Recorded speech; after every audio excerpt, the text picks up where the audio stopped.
La secretaria de prensa de la Casa Blanca, Karoline Leavitt, confirmó que la valoración del presidente de Estados Unidos, Donald Trump, sobre la líder de la oposición de Venezuela, María Corina Machado, no ha cambiado. Trump valora a Machado, pero considera que no tiene el apoyo para gobernar Venezuela.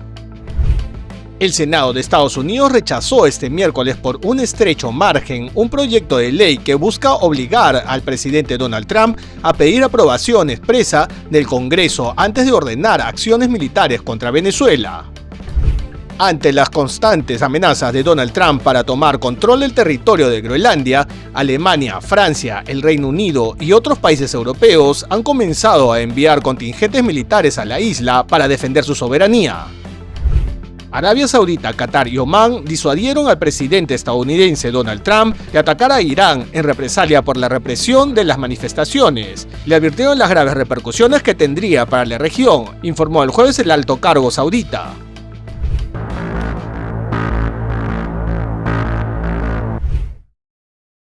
La líder opositora de Venezuela, María Corina Machado, sostuvo una reunión con el presidente de Estados Unidos, Donald Trump, en Washington. Según la secretaria de prensa, Karoline Leavitt, la valoración del presidente Trump sobre Machado no ha cambiado. Sé que el presidente esperaba con ansias esta reunión y que fuera una conversación positiva con la señora Machado, quien es una voz destacada y valiente para muchos venezolanos. Así que el presidente esperaba con interés hablar con ella sobre la realidad del país y lo que está sucediendo. Al ser preguntada sobre si Trump mantiene su afirmación de que Machado no cuenta con el apoyo necesario para liderar Venezuela, Leavitt respondió que sí. Era una valoración realista basada en lo que el presidente leía y escuchaba de sus asesores y del equipo de seguridad nacional, y en ese momento su opinión al respecto no ha cambiado, aseguró. Más tarde, añadió que Trump no acudió a la reunión con expectativas concretas respecto de Machado. No creo que necesite escuchar nada de Machado. Creo que, en general, se trata de una reunión que el presidente estaba dispuesto a aceptar para conocer a Machado en persona y mantener una conversación franca y positiva sobre lo que está ocurriendo en Venezuela, dijo Leavitt. Por otro lado, la administración Trump aseguró que el gobierno venezolano dirigido por Delcy Rodríguez ha cumplido de momento con todas las exigencias y solicitudes de Estados Unidos, desde la captura del presidente derrocado de Venezuela, Nicolás Maduro, por parte de Washington. Han sido extremadamente cooperativos. Hasta ahora han cumplido con todas las demandas y solicitudes de Estados Unidos y del presidente. Y creo que todos ustedes han visto cómo se desarrolla eso. Obviamente teníamos un acuerdo energético de $500 millones que se logró en gran parte gracias a la cooperación de la señora Rodríguez. Venezuela y la señora Rodríguez también han confirmado que liberarán a presos políticos venezolanos. No es que la presidenta encargada tiene miedo porque está amenazada. No. Venezuela está amenazada. Venezuela toda está amenazada. Y por eso yo llamo a la unión nacional.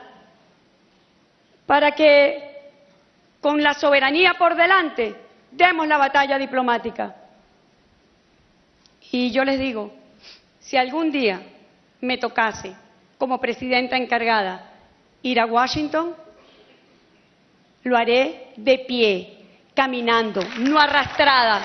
Lo haré con la bandera tricolor. Lo haré con el Gloria al Bravo Pueblo marcando el ritmo de mi corazón. Será de pie, nunca rectando ni arrastrándome. Será de pie, es lo que corresponde como un venezolano o como una venezolana de pie. El Senado de Estados Unidos rechazó este miércoles por un estrecho margen de 51-50 un proyecto de ley que buscaba obligar al presidente Donald Trump a pedir la aprobación expresa del Congreso antes de ordenar acciones militares contra Venezuela. La iniciativa fue bloqueada tras un empate en la Cámara Alta, que tuvo que ser resuelto cuando el vicepresidente estadounidense J.D. Vance emitió su voto de desempate para frustrar la medida, después de semanas de negociaciones intensas entre senadores demócratas y una facción de republicanos que inicialmente habían apoyado la legislación. La propuesta, patrocinada por senadores demócratas como Tim Kaine, buscaba aplicar la resolución de poderes de guerra, una ley que exige la participación del Congreso para autorizar el uso de la fuerza militar en el exterior, en el caso de Venezuela, tras una operación reciente bajo el gobierno de Trump que incluyó ataques en el Caribe y el arresto del líder del régimen chavista Nicolás Maduro. Durante el proceso legislativo, varios senadores republicanos moderados y aislacionistas se unieron inicialmente a los demócratas para avanzar la medida, lo que marcó un momento inusual de bipartidismo en temas de controles del Poder Ejecutivo. Sin embargo, la presión interna del Partido Republicano y de la Casa Blanca cambió el rumbo de la votación.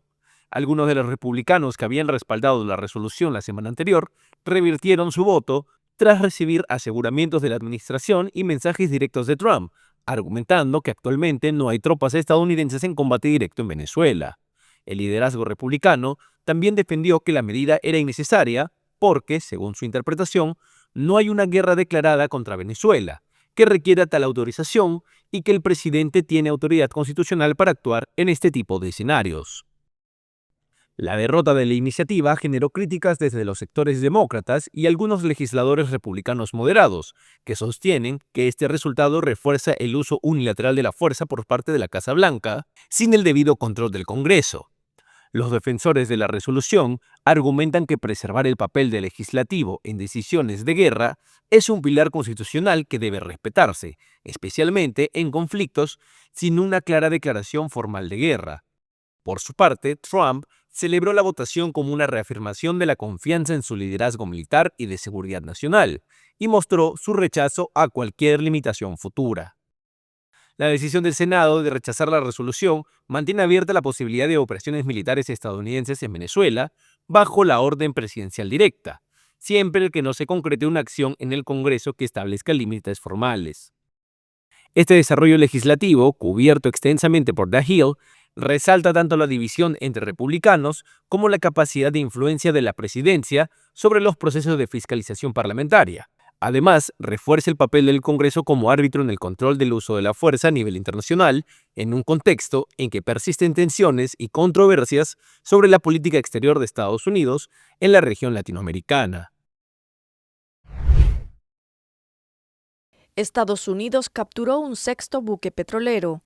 El Comando Sur informó el jueves que el asalto a la embarcación Verónica fue realizado sin incidentes antes del amanecer.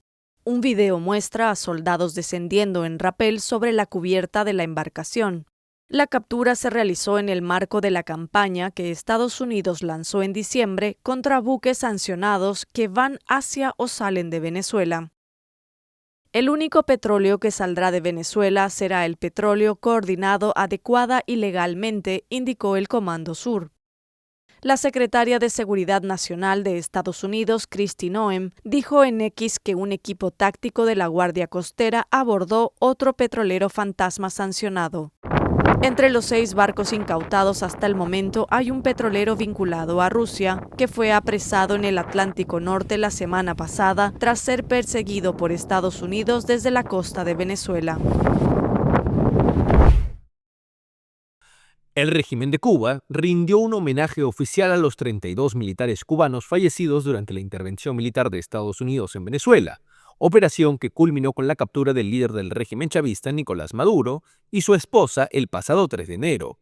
En un acto solemne celebrado en La Habana, el gobierno destacó el sacrificio de los soldados caídos y anunció ceremonias oficiales, capillas ardientes y honores de Estado. Que si algo ha demostrado esta dolorosa página de la historia es que el imperialismo podrá tener armas más sofisticadas, podrá disponer de inmensas riquezas materiales, podrá comprar la mente de los vacilantes, pero hay algo que jamás podrá comprar: la dignidad del pueblo cubano. Los pueblos no se hacen grandes por sus riquezas materiales, sino por su capacidad de mantener viva la memoria de sus héroes. Durante la ceremonia de homenaje se hicieron presentes en el Aeropuerto Internacional José Martí, en La Habana, el exdirigente Raúl Castro, de 94 años, y el presidente Miguel Díaz-Canel, vestidos con uniforme militar. Los restos de los 32 militares cubanos fueron trasladados en 6 vehículos desde el aeropuerto hasta la sede del Ministerio de las Fuerzas Revolucionarias, cerca de la emblemática Plaza de la Revolución, donde los habitantes de la capital podrán rendirles homenaje a lo largo del día. Tras este reconocimiento público, también las autoridades cubanas confirmaron el retorno a la isla de un grupo de militares heridos en el mismo operativo. Los sobrevivientes fueron recibidos por altos funcionarios del régimen, entre ellos el canciller Bruno Rodríguez y los ministros de las Fuerzas Armadas y del Interior. El acto incluyó atención médica inmediata y expresiones oficiales de reconocimiento por parte del Estado. Las imágenes difundidas por medios estatales mostraron a varios de dichos militares descendiendo del avión en silla de ruedas, aunque el gobierno no precisó cuántos resultaron heridos ni la gravedad de sus lesiones. El operativo, liderado por las Fuerzas Especiales de Estados Unidos, se caracterizó por intensos combates y bombardeos en zonas estratégicas, donde operaban grupos de seguridad del régimen chavista, incluidos militares cubanos asignados, según diversas fuentes, a funcionarios de apoyo y protección del círculo más cercano de Maduro. Durante años, tanto Caracas como La Habana habían negado de forma sistemática la presencia de militares cubanos en tareas de seguridad en Venezuela, una versión que queda ahora desmentida por las muertes y heridos oficialmente confirmados. Desde La Habana, el régimen calificó la operación estadounidense como una agresión imperialista y reforzó su discurso contra lo que considera una intervención unilateral de Washington en América Latina. La confirmación del número de fallecidos y el retorno de heridos ha reabierto el debate internacional sobre el alcance real de la presencia militar cubana en Venezuela, así como otras consecuencias políticas, diplomáticas y estratégicas de ese involucramiento tras la caída del gobierno de Maduro. Los presidentes de Brasil, Luis Ignacio Lula da Silva, y Rusia, Vladimir Putin, hablaron por teléfono el miércoles sobre la situación en Venezuela. Ambos líderes afirmaron que Sudamérica y el Caribe deben seguir siendo zonas de paz tras el derrocamiento de Nicolás Maduro por parte de Estados Unidos. El Palacio de Plan Alto emitió un comunicado informando que los presidentes defendieron el papel de los países BRICS en el fortalecimiento de las instituciones de gobernanza global, especialmente las Naciones Unidas y su Consejo de Seguridad. Los presidentes criticaron la operación militar estadounidense en Venezuela y la detención de Maduro, alegando que constituye una violación del derecho internacional. También en un comunicado, el Kremlin añadió que ambos intercambiaron puntos de vista sobre temas internacionales de actualidad. Según un informe de la agencia Brasil, Lula y Putin acordaron buscar maneras de reducir la tensión en América Latina y otras regiones. El gobierno brasileño reveló que los presidentes también abordaron la 8ª comisión bilateral de alto nivel entre Brasil y Rusia, que se celebrará el 5 de febrero en Brasilia.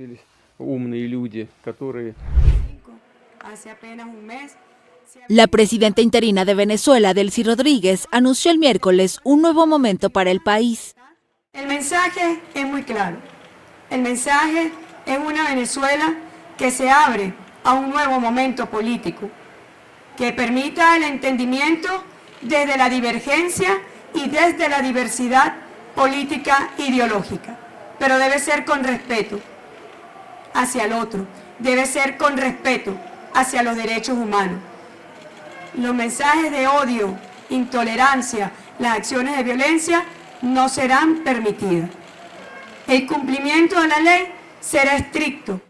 Rodríguez asumió el poder de forma interina luego de que el depuesto presidente Nicolás Maduro y su esposa Cilia Flores fueron detenidos el 3 de enero por Estados Unidos para encarar un juicio por narcotráfico. Washington colabora con el gobierno interino. Acabamos de tener una conversación estupenda hoy. Es una persona estupenda. Es alguien con quien hemos trabajado muy bien. Marco Rubio está tratando con ella. Yo también traté con ella esta mañana. Tuvimos una llamada larga. Hablamos de muchas cosas. En tanto, en Venezuela avanzan las excarcelaciones que prometió el gobierno interino bajo presión de Estados Unidos. Rodríguez dijo que el gobierno ha liberado a 406 presos políticos desde diciembre, en un proceso que aseguró se inició con Maduro. Su gobierno informó que esta semana salieron de prisión 116 detenidos. Las últimas liberaciones incluyen al activista opositor y periodista de profesión, Roland Carreño. Figura también Nickmer Evans, analista político y director del medio Punto de Corte, quien ya estuvo preso en 2020 por 51 días. Ambos se suman a la lista de ciudadanos estadounidenses anunciada por el Departamento de Estado en Washington. Las autoridades venezolanas evitan liberaciones directamente en los penales, así que los detenidos son trasladados a otros lugares, lejos de los lentes de la prensa. La ONG Foro Penal reportó 72 excarcelaciones desde el anuncio del 8 de enero. Organizaciones de derechos humanos estiman que en Venezuela hay entre 800 y 1000 presos políticos. Un grupo de familiares de los 200 muertos en las protestas de 2017 en Venezuela criticaron el miércoles en Madrid la lentitud de la Corte Penal Internacional y pidieron agilizar la investigación por crímenes de lesa humanidad contra el gobierno de Maduro.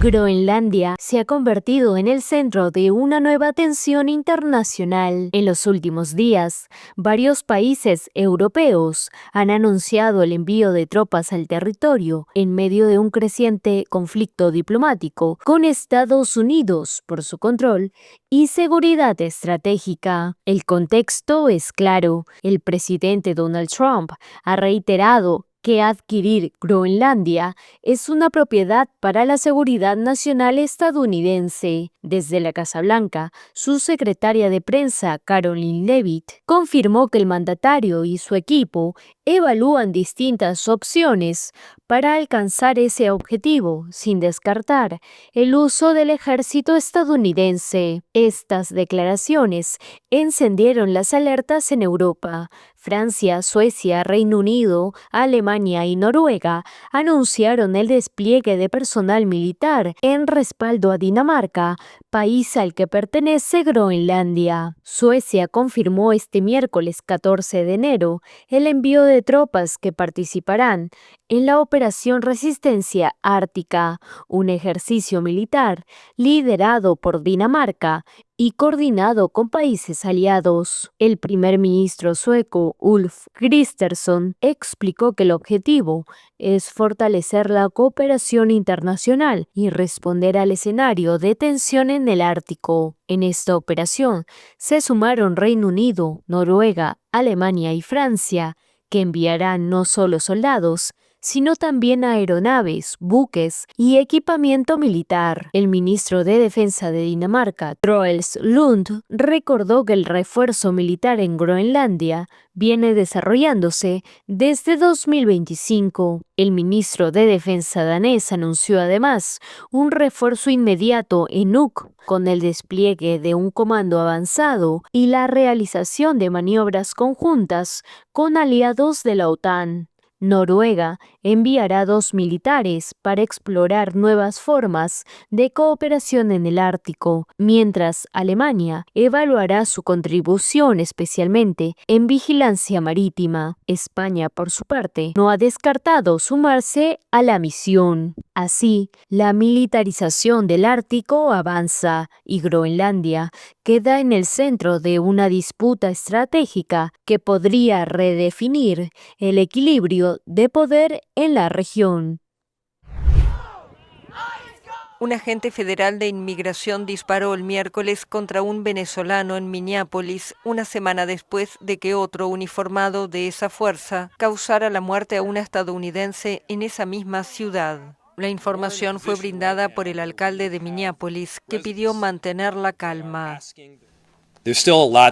Todavía hay mucho que no sabemos en este momento, pero lo que sí puedo decir con certeza es que esto no es sostenible. Esta es una situación imposible en la que se está poniendo a nuestra ciudad y al mismo tiempo estamos intentando encontrar una forma de avanzar, mantener a la gente a salvo, proteger a nuestros vecinos, mantener el orden. El jefe de policía local dijo que el tiroteo se produjo el miércoles por la noche en la zona norte de la ciudad, tras un altercado frente a una residencia entre un hombre y un agente del Servicio de Inmigración y Control de Aduanas de Estados Unidos, ICE. El ciudadano venezolano sufrió una lesión en la pierna que no puso en peligro su vida y fue trasladado a un hospital para recibir tratamiento. El 7 de enero, René Nicole Good, una estadounidense de 37 años, murió en su auto a causa de disparos de un agente del ICE durante una redada contra migrantes, también en Minneapolis. Las autoridades de Minneapolis y del estado de Minnesota han rechazado las acciones de los agentes. El presidente de Estados Unidos, Donald Trump, afirmó el miércoles que encontraría una solución sobre Groenlandia, un territorio que quiere anexionarse por motivos de seguridad nacional y que motivó una reunión de alto nivel diplomático en Washington. Los ministros de Exteriores de Dinamarca y Groenlandia, un territorio semiautónomo administrado por Copenhague, se reunieron con el vicepresidente estadounidense J.D. Vance y el secretario de Estado Marco Rubio.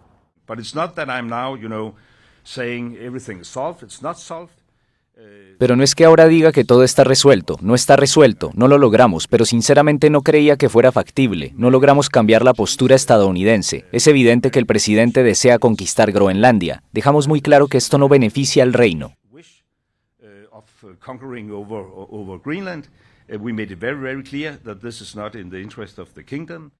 Trump argumenta que su país necesita controlar este territorio, porque de no hacerlo, entonces lo ocuparían Rusia o China. Pero el diplomático danés explicó que no es necesario que Estados Unidos se apodere de Groenlandia para garantizar su seguridad nacional, como repite Trump, ya que no hay buques de guerra chinos a lo largo de las costas de la isla y tampoco hay inversiones chinas masivas. El problema es que Dinamarca no puede hacer nada al respecto si Rusia o China quieren ocupar Groenlandia, pero podemos hacer todo lo posible, como se supo la semana pasada con Venezuela. Podemos hacer todo lo posible para que este tipo de cosas no sucedan. No puedo confiar en que Dinamarca pueda defenderse por sí sola. El canciller añadió que este tema es muy sensible para los habitantes de Groenlandia y Dinamarca, un aliado de la OTAN, que apoyó con tropas las invasiones estadounidenses de Afganistán e Irak. Para nosotros, las ideas que no respeten la integridad territorial del Reino de Dinamarca ni el derecho a la autodeterminación del pueblo groenlandés son, por supuesto, totalmente inaceptables. Por lo tanto, seguimos teniendo un desacuerdo fundamental, pero también estamos de acuerdo en discrepar, por lo tanto, seguiremos dialogando. Dinamarca afirma haber invertido casi 14.000 millones de dólares en la seguridad del Ártico y aseguró que en los próximos días llegarán a Groenlandia más tropas de la OTAN. Militares franceses, alemanes, suecos y países nórdicos participarán en una misión militar europea en el territorio autónomo de Dinamarca. Rusia y China han intensificado su actividad en el Ártico, donde el hielo se derrite debido al cambio climático, pero ninguna de ellas reclama a Groenlandia.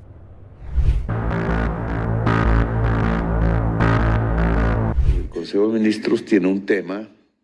El presidente de Colombia, Gustavo Petro, anunció que se reunirá en Estados Unidos con su homólogo Donald Trump el 3 de febrero, en medio de una desescalada de tensiones diplomáticas entre ambos mandatarios. Trump y Petro protagonizaron agrias confrontaciones verbales el año pasado y la tensión aumentó tras el ataque estadounidense a Venezuela el pasado 3 de enero, con amenazas de Trump sobre posibles acciones militares en Colombia. Ambos bajaron el tono la semana pasada tras una llamada telefónica en la que acordaron limar asperezas. Ya veremos los resultados de esa reunión, es determinante.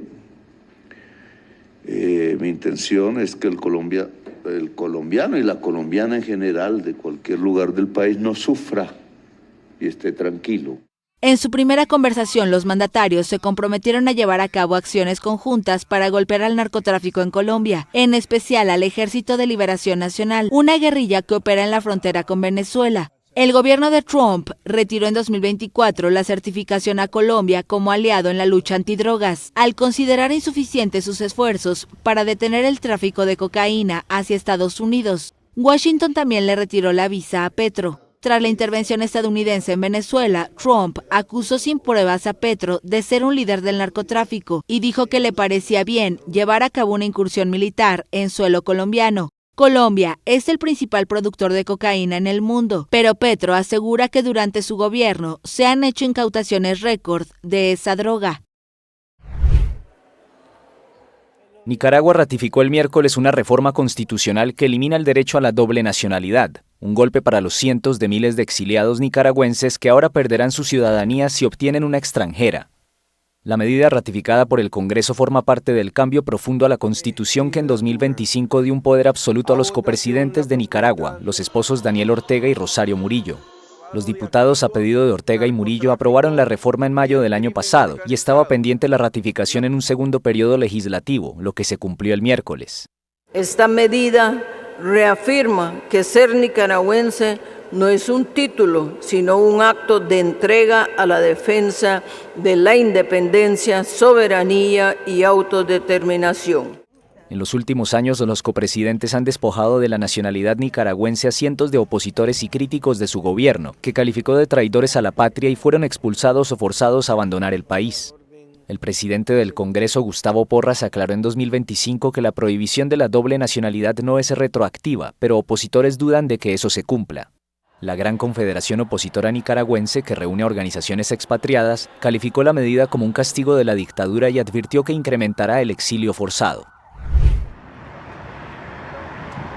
Cientos de empresas de transporte paralizaron el miércoles sus labores en rechazo a la extorsión del crimen organizado y los asesinatos de choferes, tras nuevos atentados y el asesinato de un conductor en los primeros días del año. Los transportistas apagaron los motores en varios puntos de la capital peruana para protestar contra la inseguridad y la inoperancia del gobierno para frenar la violencia. A las promesas hechas en la lucha frontal contra el crimen organizado no ha dado ningún resultado. Desde hace 3 meses rige el estado de emergencia y los militares patrullan las calles junto a la policía. Ante los intentos fallidos del gobierno con diferentes estados de emergencia, muchos anuncios, las cifras no mienten. En el 2025 hemos cerrado con 2.213 asesinados. Hoy, 2026, según SINADEF, hay 50 asesinados y 25 conductores en Lima y Callao. Organizaciones delictivas como Los Pulpos, La Jauría, Los Injertos del Norte o Tren de Aragua, de origen venezolano, exigen pagos de hasta $14.350 mensuales a las empresas de transporte, según han denunciado sus directivos. Cuando se niegan a pagar, atacan a tiros a los vehículos, incluso con pasajeros dentro. Más de 50 conductores fueron asesinados en 2025, de acuerdo con ANIATRA, el principal gremio del sector que agrupa a 460 empresas en Lima y el vecino puerto de Callao.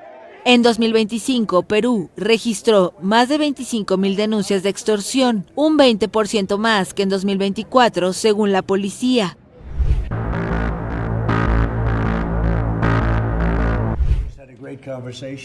Una fuerte presión diplomática desde el Golfo podría haber disuadido a Donald Trump de atacar a Irán. Un alto cargo saudita que pidió mantener el anonimato dijo el jueves que Arabia Saudita, Qatar y Omán llevaron a cabo un esfuerzo diplomático largo e intenso para convencer al presidente estadounidense de darle una oportunidad a Irán y le advirtieron de las graves repercusiones para la región que tendría un ataque. La República Islámica se ha visto sacudida por protestas que empezaron el 28 de diciembre por el aumento del costo de la vida y que se convirtieron en un movimiento en contra del régimen teocrático que está en el poder desde la revolución de 1979.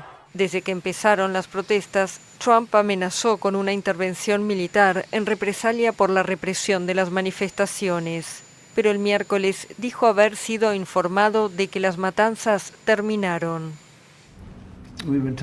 Nos han dicho que los asesinatos en Irán están cesando, que se han detenido y se están deteniendo, y no hay ningún plan para ejecuciones ni para una ejecución. Me lo han asegurado de buena fuente, lo averiguaremos. Estoy seguro de que si ocurre, estaremos muy molestos. Tanto Estados Unidos como organizaciones de defensa de los derechos humanos expresaron su preocupación en particular por la situación de Erfan Soltani, un manifestante de 26 años que temían fuera ejecutado. Pero Irán negó el jueves que el manifestante detenido el sábado haya sido condenado a muerte o pueda ser ejecutado. Las organizaciones de derechos humanos acusan a Irán de llevar a cabo una brutal represión que habría dejado más de 3.000 muertos en un país donde el acceso a Internet está cortado desde hace una semana. Las autoridades iraníes no han facilitado ningún balance oficial sobre manifestantes muertos. En cambio, rinden homenaje a los miembros de las fuerzas de seguridad fallecidos en las protestas. El miércoles, una marcha de resistencia nacional y los funerales de más de 100 miembros de las fuerzas de seguridad reunieron a miles de iraníes en respaldo al régimen. Por primera vez en la historia, una evacuación médica obligó a cortar una misión en la Estación Espacial Internacional. 4 tripulantes volvieron el jueves a la Tierra, un mes antes de lo previsto. La cápsula con los astronautas amerizó con éxito frente a las costas de San Diego a las 0:41 hora local. A bordo viajaban los estadounidenses Mike Finke y Zina Cartman, el ruso Oleg Platonov y el japonés Kimiya Yui. Todos habían llegado a la estación a principios de agosto y debían permanecer hasta mediados de febrero, cuando iban a ser relevados por otra tripulación. La Agencia Espacial Estadounidense no quiso revelar quién de ellos sufre un problema de salud ni dar detalles, pero aclaró que no se trató de una emergencia, sino de una decisión prudente. Esta es la primera vez que se realiza una evacuación médica desde la Estación Espacial, un centro internacional de investigación en órbita habitado de forma continua desde el año 2000 y ejemplo de cooperación multinacional entre Europa, Japón, Estados Unidos y Rusia. Otros 3 astronautas, un estadounidense y 2 rusos, arribados en noviembre, permanecieron en la estación. Rusia anunció el jueves la expulsión de un diplomático británico, a quien acusa de pertenecer a los servicios secretos del Reino Unido. Según los servicios de seguridad, se trata de Garrett Samuel Davis, enviado a Moscú como segundo secretario de la Embajada británica. El Ministerio de Relaciones Exteriores ruso alegó que había recibido información sobre su pertenencia a los servicios secretos y le dio al funcionario 2 semanas para abandonar el país. Tras el anuncio, un portavoz del Ministerio de Relaciones Exteriores británico manifestó en un comunicado que no es la primera vez que el Kremlin formula acusaciones malintencionadas e infundadas contra su personal. Añadió que están estudiando detenidamente cómo responder. La expulsión ocurre en medio de las tensiones de Rusia con Occidente por la guerra en Ucrania. Pero ya antes, las relaciones entre Londres y Moscú se encontraban en su punto más bajo en décadas, tras el asesinato de un desertor ruso en 2006 en Londres que los británicos atribuyeron a los servicios secretos rusos, y el envenenamiento en 2018 de un agente doble ruso en Salisbury, en el sur de Inglaterra.